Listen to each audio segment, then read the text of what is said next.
welcome to the Beauty, Brains, and Botox podcast. I'm Yanice Monet. I'm Nay, the untamed socialite. And I am Jamie Page.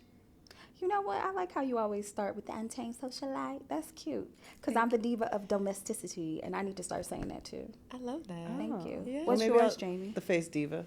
Oh, yes, God. Always been. I forgot about that. Yes, Yeah. God. Mm-hmm. Yeah, I got that nickname years ago when I won Women's Face in Ballroom. Yes. I got it, I think 7 years in a row, Women's Face of the Year. Yeah. And they started calling me the face diva. Yes. Yes, girl. I remember you was with Atlanta and he was like, this G be the face diva. And I was like, okay. I see her. Okay. Always been cute and cunt. Mm. I like your Bob Mackie. Oh, thank you. It's giving very refreshed, very vintage, very I'm a vintage type of diva. girl. I know, but you have like not what am I looking for? Not vintage. I would say eclectic. Yeah. Eclectic style and soul like that. Yeah. My coworkers used to say they'd call me like, I think boho chic or something. Oh like yeah, Yes, you're definitely that is that. you. Yeah. Boho You're chic definitely for sure. that. What's Yes. the girl's name that was on A Different World? Denise. Yeah. Mm-hmm. Yeah. Okay. Yeah, I can kind of see that. Definitely. Yeah. Or the girl from Girlfriends. Lynn. Yeah, but with a job. Because Lynn didn't have a job. Lord. Yeah, very much so Lynn energy. In the best way. Okay. How's your week? Checking in. How you feeling? I feel good. I actually feel really good. You look really good. Thank you. I'm sitting. I feel it. You are. Okay. Come on, sit You in. are Thank sitting. you. Mm. But I feel great. How are you? I'm well. I can't complain at all. Got on my red or whatever. Feel like it's Valentine, ready to be loved. Yes, get it sexy. And the titties up. The titties are sitting. The titties are sitting, The baby. titties Okay. are tittying. They okay? tit. Baby, listen. Today. They sit. Today. I take this top off, not so much, but yeah. I cannot with you. How are you feeling? Checking in? I'm good. I've been, I've been having like a weird sleep pattern. You know, I think it's a little bit heavy in the world right now, and I'm an empath. So I think it's kind of weighing down on me a little bit. You know, I'm just trying to take breathers and pauses off of social media. Mm-hmm. And the news. Yeah. Well, yeah. I mean, that's how I watch my news anyway. I don't watch the news on TV. Oh, no? Uh-uh. I stopped following like the news stations on social media once Trump got elected because Well, it was like yeah. way too much for me. Right. Yeah, I don't follow them, but I know like if I need to know something, like I know like I'll go to like Apple News or I'll go to CNN. Like I stay away from Fox and I stay away from anybody like a random so-called journalist. Like I don't subscribe to that because I'm like, where are you getting your information from? Yeah. Yeah. Yeah, it has been really, really heavy. Yeah. Have you been taking it in? Yes and no. Like at first in the beginning of this administration, I was like tuned in. Like I get a lot of my news from Threads, and I was on Threads like arguing with people, like arguing down. Like Really? yes, like I mean, like my mom like called me one day and was like, Janae, please stop arguing with these people because somebody might find you. And I'm like, well, let them find me. You know, like like I was really like going crazy and I was becoming obsessed with it. And I was like, I can't control this, right? There's nothing that is happening outside of me that I can control any of the outcomes. And so I just kind of like, the good thing with Threads is like you can kind of change your feed, and I just like changed my feed. And so now I watch Don Lemon at like 10 o'clock and I might tune in at 5 and then that's it for me. It's live on there. He has a live show on YouTube. Oh, okay. And so it'll And pop TikTok. up. He's and live on on TikTok too. Okay. Yeah. And so I'll get my fix, what I need from him, because he's giving me the news, but he's also reading. Like he is reading down. Okay. Don has entered a whole nother zero fucks given phase, and I'm here for it. And so like I can take that in. Everything is not like, it's serious and I get it, but it's not so much like gloom and doom. So, and then I just kind of pull back. Same. Yeah, that's kind of needed though. Like, like instead of the pounding, like the way he kind of delivers the news is kind of like a little bit more tolerable. You can digest it a little better. Yeah. You know, like Yeah, you can for digest sure. it. I think for me though, I just wish somebody would tell us what to do. I think I'm kind of tired of the news. Like, okay, Yeah. I know what's happening. What's the action? What are we supposed to be doing? Yeah, what's the call to action? Yeah. That's true. Yeah, because I feel the same way. I'm like, why is nobody doing anything? Yep. Like, where is this generation's Malcolm X? Where is this generation's MLK? Where is this generation's, who's standing up? Like, Child, these sassy ass people ain't doing that. I mean, exactly, but we don't have anybody that stands for anything. Like, I mean, now, like, people are protesting and they're in the streets. However, there's not like that one person that's like that guiding light. There's no movement. You're right. There's no movement. Right. Yeah, there's no movement at this moment in time. I feel like our generation probably dropped the ball. Agreed. I agree. We got too complacent. I think that we didn't teach the younger people coming up after us. And like now they're watching Zeus and fighting on TV. So there's that. I don't think So they that don't like have, we like, were leaders. prepared for this moment in time either though. I think we grew up like, I was saying to a friend, like, while my grandmother, like, especially us in the North, I think it may be a little different from you because I think, honestly, people down South are prepared for this moment because, like, my grandmother grew up during segregation, and while she burned her bra and she, like went out in the streets and she marched and she was at the March on Washington, my grandmother never had to experience a whites only and a blacks only bathroom because she lived in the North. Did she experience racism? Yes. But, so we grew up with this level of like privilege, like this would never be us. But I think people in the South have been oppressed and they understand how to navigate and understand like and live in this moment in time and have underground movements and things like that like us up north, we've been so privileged that we didn't have the same experience. Yeah, because I'm like, what the, like, Is your grandmother still with us? No. I'm sorry to hear that. Thank you. Rest in peace. But yeah. How did you grieve? So it was interesting because it seems like, I think you said a few weeks ago y'all were very close. Very close. My grandma was like my girl. Like that was like growing up, we weren't always close, even though I am the first granddaughter. I'm the first grandchild. But I think she had a lot of PTSD from my mom, and I think she thought I was going to be like my mom. And so we weren't very close when I was growing up, although I lived with her. But like once I like got out of the house and stuff like that was my girl. Like in college, she would write me letters and like send me stuff. Like that was really like my best friend, like sweet. That was my girl. And from the time I was like 20 something, I was kind of being raised to take care of her. Like my aunt who raised me was almost like she knew she wasn't going to be here to take care of my grandmother. And so like I would take her to her doctor's appointments, and then I used to let my grandma do a lot of crazy stuff because my grandma was like lit. Like I could go on for days about her. And so my aunt passed away first, and then my grandmother passed away 5 years later. And I remember, so she was actually fine. She turned yellow one day. And my mom called me and was like, she's yellow. And I was like, okay, I'll get there. And then I came like a week later and she turned yellow again. And so we took her to the hospital, and they were like, basically this doctor came in and just told us like, y'all got like 3 weeks with her. And I felt like my heart had been ripped out of my chest. When my aunt died, although she was really like my mother, it was like I had to keep going because I had to take care of my grandmother. So I didn't really have an opportunity to grieve. And so when my grandmother died, it just felt like I lost my mom and my dad. Like I lost like my foundation. It was like although my parents are still living, I love you, Mom, because I know you're gonna watch this. But it was like I lost everything that was foundational to me, everything that was home.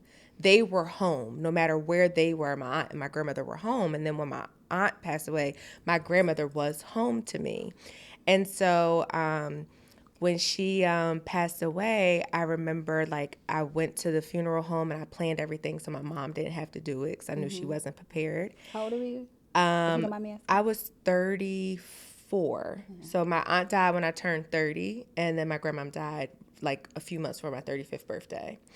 And so when I did all of that, and I felt like that was me grieving, that was me honoring her. And at her, I couldn't, at the gravesite, I remember I just walked off because I felt like I was going to have a heart attack. I didn't even go to her repast. I sat in the car because I felt like I'm going to have to go to the hospital. And a few weeks later, I planned a train trip across the country, like by myself. I had suffered from severe anxiety and depression for a lot of years, and I was like, I gotta do this. Like, and I didn't know why. I just needed to go. Like, and I also didn't want my husband to watch me grieve. I needed to do that on my own. I needed to grieve in my own space, in my own time. And that's what I did. I took like a month, and I went from New York to Chicago, from Chicago to New Orleans. And then I got scared about a long train ride from New Orleans to Arizona. And so I flew there, and then I flew to Seattle. And then I came home, and I just like kind of went back to my life. So I just needed to be by myself for a little bit to just kind of get myself together. Get through that. Do you feel like there's shame with grief? Because like you said, you didn't want your husband to see you grieving. So like, I feel like a lot of times there is like in society, we shame people that are grieving or how they grieve. So did you feel like you were... I just didn't, like, I had been a caretaker to my grandmother. Like, I literally watched my grandmom take her last breath. And that does something to you. Yeah. I watched my aunt take her last breath too. And I feel like I didn't want him to take care of me. Like, I didn't want him to have to, like, he's working and he's, like, going out. And, you know, like, and we had gone through a moment in time in our relationship where I was very sick with, like, my mental illness, and he had to take care of me. And I just didn't want to put that burden on him, especially, like, being a caretaker. And I honestly wanted to take care of myself. You know, like, I wanted to just really take care of myself and just see a different world outside of what I had been experiencing. Well, that's major. That's really selfless, actually. That you didn't want him to have to almost grieve with you. Yeah. No. Yeah. It sounds like a beautiful healing journey, though. Did you like journal and stuff while you were I there? journaled the whole time I was there. I went to therapy every week while I was gone. I didn't spend like one day in a hotel, like crying or anything like that. Like, I made myself do stuff, like get out and see the sights and see the city. And I like, now we're sitting here having this conversation. I feel like that is probably why I had to go on that journey.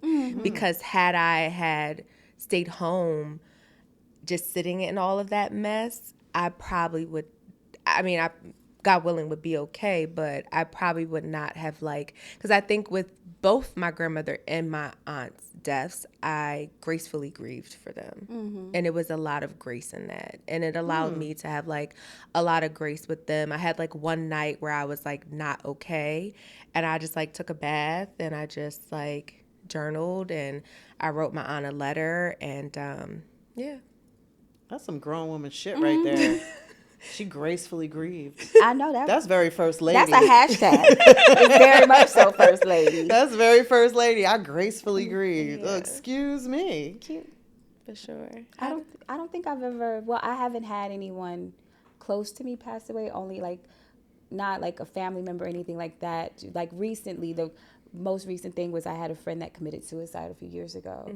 But I think that I was so aware of where he was at the time that the grieving process didn't hit me immediately. So I wasn't like, I was just trying to make sure his mom and his friends were okay, and then my partner at the time was okay. So then I was fine, and then when it hit me was probably like a few weeks later when something randomly came across the TV and I saw him, and I'm like, oh wow, he's not here anymore. And then that's when it hit. But I would hope that if somebody is that close to me, like a family member or something like that, that I can gracefully grieve. Yeah. I think the most things I've grieved about are like relationships and stuff like that with people that are still on the side. But that's still That's like still death. grief. That's still like a small death. You know what I mean?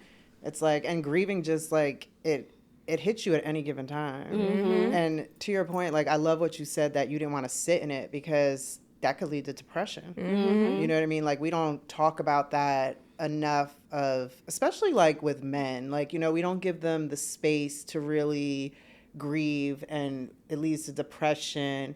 Like depression right now is leading in Black men, you know, like because we ridicule them, we don't give them that space, we shun therapy. And You think we still shun therapy? I think a lot of people do. I think a lot of people do. I think I see more people now, you know, basically saying like, "Hey, I need help," or you know, they're saying it, but I want to say it's we're not moving the needle enough. I think like the rate in suicide, I think I read it like last week, was like the highest it's ever been in Black men, and I think we're not moving the needle enough, you know, because there's so much going on in the world, like, and it's back to back to back to back. Like I even noticed like in ballroom, like literally people pass, like there was a moment where it was like every couple of days somebody was passing away. and nobody's talking about it. They're posting a picture, you know, like everybody's posting a picture like rest in peace. They're saying what this person meant to them, but then the next weekend they're at a ball, you know, and then they go to the ball and then they get chopped or they lose in their battle and they're taking it out on that person, you know. So we're not dealing with our shit. It's a true issue. And then not even in ballroom, outside the world too, and then we're taking it out on each other. Didn't you just throw something about that though, to gather all the people in ballroom? Yeah. I started How did something that called, go? it went good. It's called Mindfulness in Ballroom. And it's basically, it's not like, of course, I'm not a licensed clinical psychiatrist, therapist, or anything like that. So it's just holding space. It's just a space where people can come, shut off their phone. I led the session with manifestations. Like I put on, you know, like I am beautiful, I am whole, like all these things for like 10 minutes. And, you know, it's just a space for people to talk. There's some activities that I did where we can kind of talk about what's bothering us, whether it's regular life, ballroom. And then I closed out with coloring. Because Oh, I feel really? like, I yeah, love because I that. feel like, you know, Yeah. I feel like a way for me, like how I healed a lot was doing nostalgic things that made me happy as a child. And I realized that too, like, especially when I started my journey with mushrooms, when I started like microdosing with shrooms, I realized a lot of the things that I went back to were things that in my childhood, like writing. You know, like now I'm an avid writer. I've been writing scripts. I've been finishing my book. And I think those are things that I used to love to do when I was like in high school. Like I would write, keep a journal. If it was a rap song, I would sit there with my notebook and I would write every word. You know, I love to write. So it's just those little things that I think that help us with mental health is just remember what made you happy as a child. You know what I mean? Like even if it's just going to get ice cream, you know, like if it's something like taking yourself to go get an ice cream cone, do that. Yeah. I'm with that. I'm scared to microdose though. Why? I don't know. You I don't can't feel really microdosing. well, you know what? I don't think I trust my mind enough right now. I feel like I don't know where it's gonna go. So like, Well, the thing with microdosing is it's more so like I had anxiety and depression so bad. Like, I mean, I would hyperventilate. Like I would call my best friend and I would be in the corner like crying. Like I was terrible. Like because I was so known in the scene and I was throwing all these parties, I started to feel like everybody was out to get me. I started to feel like nobody had my best intention. It was all just because of who I was. So it started wearing down on me. And I would sit in the corner and just cry. So around, I want to say like right before, probably before COVID, a couple years before COVID, I did a hard mushroom journey, like where, now I experienced mushrooms back in the day, but not like this, like not intentional, like as a ceremony. And when I took that journey, it just knocked me off of my feet to the point where I visited some trauma, I visited some childhood things, and I came up out of that journey and I hit people up and I was like, yeah, I don't fuck with you anymore. Oh. Like, yeah, it was like, it just opened up so many things, like where to the point was like, yeah, you don't need these people in your life. And then once I started did you miss researching them it. or no?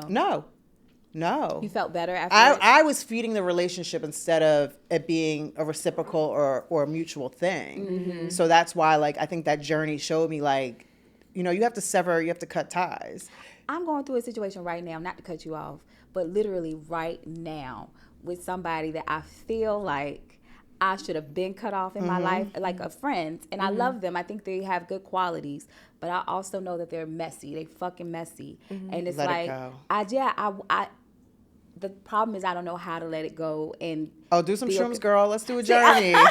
Listen, one of my ex-friend that I knew in my whole heart of hearts, you know, she was an opportunist. She didn't have my, you know, my best interest. During the journey, like, I literally saw, like, her, like, as a snake and skin, like, her shedding her skin. And I was like, oh, yeah, she's not for me. Yeah. And, like, immediately, like, the next day, like, I left her a 20-minute video of telling her about herself. A video? Wait, what? Yeah. Yes. A 20-minute video of you reading her down? Yes. How did you even send that to her? And eloquently. I mean, I was sitting at my kitchen table, like, and, like, no raised voice or anything. How did you send it? Yeah. I just sent it to her. How did she receive it? I mean, I think at the time, like, supposedly I heard, like, you know, like, apparently I couldn't take her wins, but she wasn't winning at anything. You know what I mean? It was just kind of like You're one of those still things. No, I mean, but no, it's all love. Like, we've gone back and forth in our friendship and our relationship. And even now, like, it's come to a point where it's like, enough is enough. Like, we've had to sever ties again. Like, we've gone back and forth 3 times. And it's just to a thing like, yeah, we're just not meant for each other.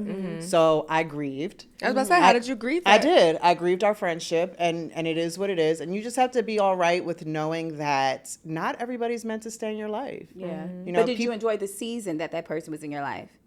I Or did or enjoy the lesson that they I taught did. you? I Okay. enjoyed the lesson. I will say that. And I can't say, like, again, I don't want to, like, bash her or say anything negative, but I don't think there was anything that really, like, nurtured me. You know what I mean? Like, I feel like I was always nurturing her, always, like, trying to impress her, introducing her to celebrities, taking her to these events. You know what I mean? Like, I don't think I ever got anything in return. And not necessarily that I was supposed to, but just be a good friend. Just show up. You know, I don't necessarily need you to invite me to these places or do whatever, but just show up as a friend. Like, that's it. Like, do me how I do you. What has your grieving process been with, like, your friendships? Because is it just I don't fuck with you no more and then you're done? Yes, I'm a Virgo, so we're like, there's no in between. Okay. You know what I mean? It's either like I fuck with you or I don't. And my cutoff game is hard. Well, clearly, if you send a bitch a 20-minute video. I mean, but it hits me at different moments. You know, like, it might be something triggering and, like, I have a moment. Like, a couple weeks ago, I saw something online and I broke down crying, you know, and it's just, it was refreshing though. Like, I look at crying now as, like, it has to happen. It's a detox. You know, it's just like juicing or taking a detox. And I can handle crying better now. Like, you know, back in the day when you cry, you're like, oh my God, I cried. I'm so depressed. But now when I cry, I'm like, okay, this needs to happen. Like, I'm just going to let it flow and let it happen. Grieving. Gracefully grieving. Hashtag. Yes. We should get t-shirts. Yes. For sure. Yes. You better coin that, trademark it. I like it. I wonder if, like people understand, like, that there is help out there. You know what I mean? Like, I think some people still realize, like, you're saying, like, hey, people are still not going to therapy. But I don't think people realize that we're all going through the same stuff.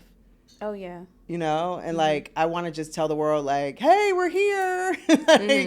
like But I also think that there are people that realize that we're all going through the same stuff, but then being damaged and then being in their cycle of sadness, grief, depression, anxiety gets them the attention that they may not get being a healed version of. Oh, now that's a good one. Now, Yes. yeah, that's a fact. Yeah, like, That's a fact. I'll be honest, like, even like in my therapy sessions, when my therapist is like telling me that I'm growing, I get nervous and I'm like, does that mean she's going to leave me soon? Does that mean I'm going to have to navigate this on my own? Right. And at some point, many years ago, like, unhealed versions of me would, like, kind of revert back To past behaviors because not because they were getting me great attention, but that means that something is changing and everything else around me has to change. Right. So there are people that do know that there's help out there and they don't want to get help. And then there are people who know that it's help out there. I was having a conversation actually with my mom, and I said, would you ever go to therapy? Because I know like the things that I have carried in my life, I know my mom has carried way more. And she said no. And I said, why not? And she said, because I think it'll break me. And she's like, I've learned to carry this all of my life.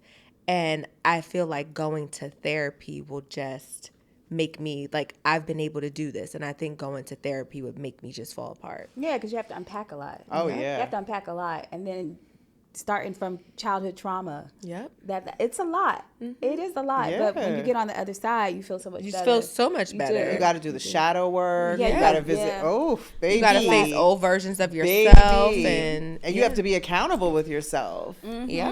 And you have to forgive yourself. Yeah. You have to forgive yourself. I think for me, that was the most important thing for me was like, okay, yeah, this happened, or you did this, or this happened to you, but it's okay. You need to just forgive yourself for having this experience, or this experience happen. It doesn't make the situation bad or good, or you bad or good. It's just what it is. It happened. Yeah, Yeah. for Do you sure. forgive yourself? I do. Yeah. I do. It took a while, but I really, at this point, I do. I forgive myself. I do. Okay. Well, that's good. Yeah. Because I remember there was one, and it's so funny because one of the episodes, you had mentioned something, and then you were like, you didn't want to say something because you thought maybe she would be watching. And I thought to myself, like, that's a little piece of trauma right there, because why do you Yeah. care? You know Well, what I mean? you know what? I think because when you are in something and when you're in it, you don't realize you're in it. And now that I'm out of it and the rose-colored glasses are off, I think that was what I had to forgive myself for, is staying in a situation that I knew wasn't good. Right. So I stayed, and I have to realize that the reason that I stayed was because I wasn't all the way healed, and I wasn't loving myself the way I needed to, and I wasn't fully doing the work. Right. So like I would go in therapy and think I was doing the work, but I really wasn't digging as deep as I should have to figure out what the fuck was wrong with me, that I felt like this was love. Because in reality, I look back and I'm like, you were mistaking something else for something else. Right. So, Right. yeah, but it was trauma. You're absolutely right. Yeah. And I love that now there's like so many different forms of like therapy. You know, you don't necessarily have to go to someone to just talk. Like there's Yeah, I want to color with you, bitch. I feel like, where are the love books? coloring. well, I want to do the there's a tank that you can like lay in, like it's With water. the sound bath? Well, not the sound bath, but because the sound bath is with like the bowls and stuff. I've done that. That's pretty cool. wanna But do there's that. like Yeah, an I've done that too. actual water tank that you can like lay in. Like it's supposed to be like going back to, you know, your the embryo, womb? like the womb. That's what they say it feels like. You know, you lay in this water and it's like you're in a meditative state. So a lot of people like rave about that. So It's this place in Miami that we should go to. I know we'd be making all these plans, but it's like when I was in the thick of it, I used to have to go to Miami at least like once every 2 months or whatever to this spa, and they have this thing. It's like it's a therapy spa. It's like a spa for mental health, like, and you know, just relax for a couple Yeah. of days, and then I'll go back to my. I'm like, oh, I'm healed, I'm good, and then just go back to the chaos. But they have these things, and it's like a little egg. And you sit in the egg thing, and it surrounds you, and then like it plays like music, but also waves and colors. Energy Oh, waves. cool. Yeah, That sounds yeah. oh, I would probably take some shrooms and go into that. That would probably be God. that, Right? Right? that would be an experience. Have you But done that is so ayahuasca? cool. I was going to say, No. I want to do ayahuasca. You do? I do, but in a controlled Really? environment. Well, yeah. you have to. You have to do it with like But, an like, actual shaman. Not in Peru. Like, I want to do ayahuasca in the United States, where if I need to go to a hospital because of You're not gonna So do like go a to Joshua hospital. tree, something like that. maybe Okay. something. But I do want to do ayahuasca. I used to go to this group, and a girl, she did ayahuasca, and she came back and shared the experience with us, and I was like, wow, I really Yeah, I would know love to people do that have done it and have had a great experience, and then some that just didn't affect them. I like, so they say like with those modalities, like those different like earth things, like you should feel drawn to it. Like I feel drawn to mushrooms. Okay. So like I don't feel drawn to ayahuasca. Okay. Like part of me is like, yeah, I do want to try it once, but I'm not drawn to it. Like I did Cambo. What's that? What's that? So it's like when they take a little thing and they burn like the top portion of your skin. What? And they put a little frog like venom in it. And let me tell you, it was one of the best experiences that I ever did. And I did it with Chef Nikki. Shout out to Chef Nikki. She introduced me to it. I love Chef Nikki. Yeah. Shout out to Chef Nikki. She so you fast for like the day before, so you're empty because you purge.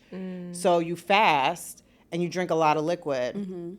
And then they do this ceremony that like they blow this like snuff in your face, which makes you like, that's like the worst. But it's only like 2 seconds, your eyes tear, and then they burn your skin. You barely feel it. It's just like a little. Where did you do this? We did it in San Francisco. We did it in the Bay. And then they put the medicine in, and like literally like maybe 10 minutes later, you're just purging. You're purging. But it was the most beautiful throw up I've ever had because there was nothing in your system because you fasted. So it was just like it was just like graceful. A graceful vomit. Yeah, it Like, was. No, it was a beautiful purge. And you don't see stuff. It's not like psychedelic, but it's freeing. And it's like, I did it right after I broke up with my last ex. And I needed it because that shit hit me hard. And it was just like, you wake up the next day and it's just like, oh and everything is like clear. It's like, it's hard to explain. It's really hard to explain. You just have to experience it. Okay. Yeah. I think I could do that with an enema. I don't think I need to do that. But it's like a whole ceremony, so it's like the whole ritual. You get a reading before. Okay. Yeah, it's like, and all these. Were you scared? I was a little bit. I don't want to say necessarily scared, but the throwing up part kind of made me nervous because again, Like, were who you likes actually to throwing throw up? Oh, you okay? So it wasn't just liquid. You were actually throwing up. Like, were you throwing up solids, or was it No, like? because you fasted. So it was just liquid. It was just liquid, and you're basically you're letting go of everything that you put into like this meditation, this reading. You're being intentional, and it's just like you wake up and it's like, oh. Wait. You go to sleep there with the people? Well, we had an Airbnb. Wait, no, I'm saying when y'all were on this trip. So someone guides it, Okay. right? So the person guides it. And do they take you home or you stay there? That's what We I'm were in saying. an Airbnb. We were in San Francisco. So y'all all they stayed come in the too. That's what I'm Airbnb saying. Yeah. Nikki Oh, had okay. her come out. Oh, okay. Yeah. Okay. No. I know you didn't come to her. Honey. You was in an egg in Miami. You ain't. Okay, all right. Let's not talk about who rich. I've only done Reiki. That's it. Come on, Reiki. Oh, I like Reiki too. I love Reiki. Yeah, I do too. I love Reiki. Yeah, that was a cool experience. I enjoyed that. I would do that again, actually. Yeah. Do you have someone out here? No, so actually, I get distant Reiki. My Reiki person is in Colorado. Really? Yes. How does that work? So it's very interesting. We set up a time, and during that time, she tells me to just lay down. She tells me to drink a lot of water, tells me to lay down, and during that time, like, my phone is on silent, my, like, everything is off, and for the hour, I just lay there, and then afterwards, she's like, okay, I got some downloads, I'll send you a read report. She instructs me to drink even more water, and then she sends me like these long read reports of everything that she's gotten from the reading. And like at first I was like, this is not gonna work, right? But some of the stuff that came up from her, it was no way for her to know some of those things. Like, she even predicted this baby. Yeah, like she has even done that. And so, because she does a reading, but also just like what your downloads are. And then you tell her too, like, what is it that I want to release? Like, what is it like, where am I feeling tension and stuff like that? And it's been very good. I think that, like, honestly, therapy and Reiki is what is a product of what you see now, you know. She also does sex Reiki too. Like you can have sex while she's doing Reiki on you and Wait your a partner. minute. Wait a minute. That's Now a little I've never intimate. done that, but she does do like sex Reiki. Like while you're having sex with your Interesting. Girl, partner, you need she to does do that Reiki and tell us about because it. the energy, like all Right, of right, the right. energy and stuff. Absolutely. Yeah. Absolutely. I never heard of that. That's Me pretty either. That's pretty You interesting. know what that reminds me of? Do y'all remember when HBO used to have Real Sex? Yes. That's what it gives me when the I lady used to would- love that show. Me too, but There I was was that so one episode young. with the orgasms. Is Yes. that the episode you're and they was talking yes, about? and they was like yes, it was like Philly was like yeah. Right, That's what right. it's giving. Yeah, they were having orgasms without really Yes, having without sex. touching, yes. Yes. Okay, girl. Let me I find out. remember that Okay, episode. I see why you pregnant. I can That know almost with sounds you. though like well, I think I told you about like getting your Akashic records read. Mm-hmm. Yeah, that What's kind of that? sound. So it's like you get a reading. It's called your Akashic records. Everybody has them, and it's like almost like imagine a filing cabinet of all your past lives. Okay. And this reader, like, first of all, you have to give her permission to read your records. So basically, like, you give her permission and she tells you all about your past lives. It was like a 2-hour session. And the interesting thing is, when I gave her permission to do my records, that night when I went to sleep, I had dreams of books opening, and they were just going. Books were going fast, fast, fast, fast. Like the pages were flipping, flipping, flipping. And the next day, she did my reading, and everything that I'm like attracted to or drawn to, like the dancing, birds, like everything, like. She was like, you were a race car driver in your past life. I always have been attracted to, I always wanted to be a race car driver. I felt like I'm a drag queen in my past life. And she was like, you were this boisterous flamenco dancer. Aw. Like, it's crazy. Like, you should get it done. I'll give you her information. I would like to get that done. Yeah. I would like to get that done. I want to know if I was in Studio 54 in my past You life. probably were. Because I feel like I was. You probably I feel like I were. was there twirling. You were. Definitely. You definitely were. I would have been on I the think I was a balcony. rich white woman in my past. Oh, life. yes, me too. I think I was that Probably. too. Yeah, I definitely feel like I was a rich white woman. In Were the you a rich- South. Why from the South? I just do. I feel like I can see that, though. I probably can see like you. yeah, like the Okay. like Very Savannah. very Savannah. Yes, Yeah. you give that, First Lady. Okay, plantation owner. Oh, don't get canceled, bitch. That's not what I was saying. That's not what I was saying. I could see that for you. Down in the Delta. Yeah. Yeah. I could see that. I want to get it done.